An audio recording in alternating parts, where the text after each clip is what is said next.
రానున్న ఎన్నికల్లో ప్రజలు తనను గెలిపిస్తేనే ఏడాది కాలంలోనే జనగాం జిల్లా స్టేషన్ గన్పూర్ నియోజకవర్గం చిల్పూర్ మండల కేంద్రంలో ప్రభుత్వ ఆఫీసులన్నీ ఒక్క చోటే నిర్మించి చూపిస్తామని MLC station Ghanpur BRS MLA అభ్యర్థి కడియం శ్రీహరి ప్రకటించారు. చిల్పూర్ మండల కేంద్రంలో సర్పంచ్ మధ్యమాని రాజ్ కుమార్ ఆధ్వర్యంలో నిర్వహించిన ఆత్మీయ సమ్మేళనం సమావేశానికి ఆయన ముఖ్య అతిథిగా హాజరైన సందర్భంగా మాట్లాడారు. ఈ సమావేశంలో పలువురు నాయకులు కార్యకర్తలు పాల్గొన్నారు.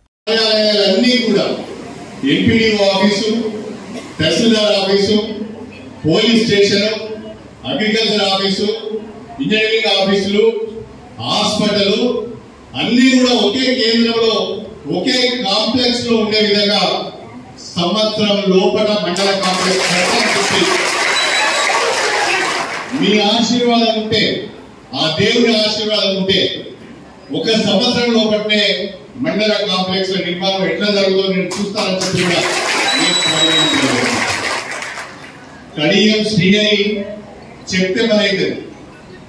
ఒకవేళ నాతో కాకపోతే కాదని చెప్తాను, ఇది కాదు అని చెప్తాను, కానీ చెప్తే మాత్రం తప్పకుండా దాని వెంటబడి పనిచేస్తానని చెప్పి నేను మీ అందరికీ సమయం. దానికి తోడుగా ఇంకా అనేక విషయాలు నా దృష్టికి తీసుకువచ్చాను. తప్పకుండా